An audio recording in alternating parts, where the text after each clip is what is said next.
আসসালামু আলাইকুম এভরিওয়ান। আপনারা এখন যে ভাইটিকে দেখতে পাচ্ছেন, এই ভাইটি বিয়ে করবে।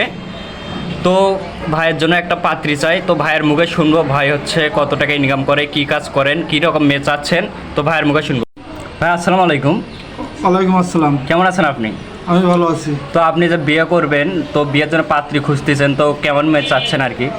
30 বছর বয়সের ছেলেকে আমি বিয়ে করবো। আচ্ছা, আপনি কি কাজ করেন? আমি হোটেলের মেসেরই কাজ করি। ও আচ্ছা, মানে এটাই ইনকাম করেন আর কি। জি, বুঝতে পারছি। কোন জায়গায় কাজ করেন আপনি? আমি ঠুটাবকের আলমদিনা হোটেলে কাজ করি। আচ্ছা, তা আপনি বিয়ে করে বউকে খাওয়াতে পারবেন তো? হ্যাঁ, খাওয়াতে পারবো। তো যাই হোক, কীরকম মেয়ে চাচ্ছেন? মেয়ে মনে কর বড় লোক ঘরের নাকি টাকা পয়সা নেবেন নাকি? না, আমি গরিব, যার কোনো কিছু নাই, জি যারা বুঝছি।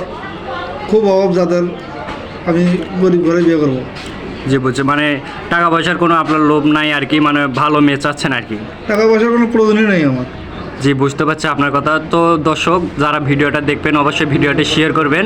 এই ভাইয়ের জন্য একটি পাত্রী চাই, কোনো টাকা পয়সার কোনো ভাইয়ের লোভ নাই। এবং তো ভাইয়ের মুখে আপনারা সব কিছু শুনলেন। তো ভাইয়ের সাথে যোগাযোগ করার জন্য একটা নাম্বার দিবে। তো ভাই নাম্বারটা বলেন।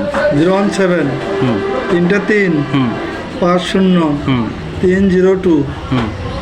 তো ভাই নাম্বারটা বলে যাদের হচ্ছে যারা ভাইয়ের সাথে যোগাযোগ করবেন অবশ্যই নাম্বারে সাথে যোগাযোগ করবেন, এবং হচ্ছে ফার্স্ট কমেন্টেও নাম্বার দেওয়া থাকবে।